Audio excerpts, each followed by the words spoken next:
প্রিয়জনদের সাথে ঈদ উদযাপনে ঢাকা ছাড়ছেন মানুষ। এতে সড়ক মহাসড়কে বাড়ছে যানবাহনের চাপ। এই যাত্রার আরও খবর জানাতে ঢাকা ময়মনসিংহ মহাসড়কের দীঘারকান্দা থেকে যুক্ত হয়েছেন হারুনুর রশিদ।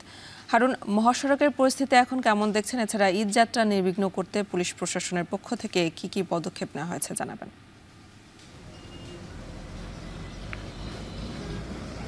এরই মহাসড়কের পরিস্থিতি যদি আমি একটু জানাই, আসলে এখন পর্যন্ত কিন্তু ঠিক সেভাবে যানবাহনের চাপ বা যারা ঈদ করতে প্রিয়জনদের সাথে ঈদ করার জন্য বাড়ি ফিরছেন তাদের চাপ কিন্তু ঠিক সেভাবে শুরু হয়নি। আমরা দেখছি যে কিছু যানবাহন, বিশেষ করে গণপরিবহন বাস কিন্তু ঢাকা ময়মনসিংহ মহাসড়কের ঢাকা থেকে ময়মনসিংহের দিকে আসছে এবং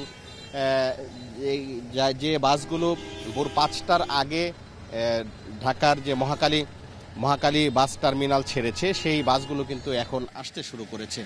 এবং আমরা যদি একটু দেখাই যে এই মুহূর্তে বেশ কয়েকটি বাস কিন্তু যাত্রী নিয়ে আমরা যে জায়গাটিতে আছি ঢাকা ময়মনসিংহ মহাসড়কের যে দীঘারকান্দা এলাকায় সেখানে কিন্তু এসেছে এবং তাদের যে যাত্রী নামানোর কাজ সেটি করছে। এবং বেশ কয়েকটি বাস একসাথে আসার কারণে কিন্তু একটু যানজটেরও তৈরি হয়েছে।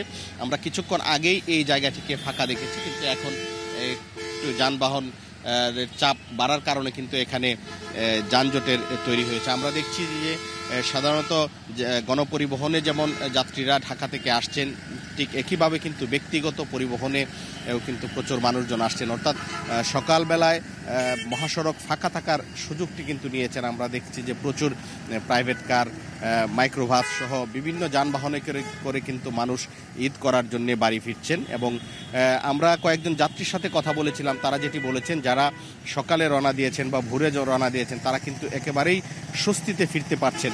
রাস্তায় কোনো ধরনের যানজট নেই, কোনো ধরনের ভোগান্তি নেই, ভোগান্তি ছাড়াই কিন্তু স্বস্তিতে ফিরতে পারছেন। আমরা যেমন প্রাইভেট কার, মাইক্রোবাস বা বাসে করে মানুষজন আসছেন দেখছি, পাশাপাশি মোটরসাইকেলে করেও কিন্তু প্রচুর মানুষজন তাদের যে গন্তব্য অর্থাৎ বাড়িতে ফিরছেন এবং প্রিয়জনদের সাথে ঈদ করার জন্য কিন্তু তারা আসছেন। আমি কথা বলেছিলাম আইনশৃঙ্খলা বাহিনীর সাথে, তারা যে বিষয়টি জানিয়েছেন যে ঢাকা ময়মনসিংহ মহাসড়কের ময়মনসিংহ অংশে যান চলাচল স্বাভাবিক রাখার জন্য কিন্তু ব্যাপক পদক্ষেপ নেওয়া হয়েছে। অর্থাৎ যে বেশ কিছু স্থানকে চিহ্নিত করা হয়েছে যেগুলোতে যানজট হতে পারে, যেমন মাওনা চৌরাস্তা, জৈনাবাজার, সিট স্টোর, ভালুকা, ত্রিশাল এবং বৈলর এবং ঢাকা ময়মনসিংহের যে বাইপাস মোড় রয়েছে সেই বাইপাস মোড় এবং পাটগুদাম ব্রিজ মোড়, এই এলাকাগুলোকে অধিক গুরুত্ব দিয়ে কিন্তু অতিরিক্ত পুলিশ মোতায়েন করা হয়েছে এবং কোনো ক্রমেই যেন এই এলাকাগুলোতে যানজট সৃষ্টি না হয় সে বিষয়ে প্রশাসনের পক্ষ থেকে এবং পুলিশের পক্ষ থেকে ব্যবস্থা গ্রহণ করা হয়েছে বলে আমরা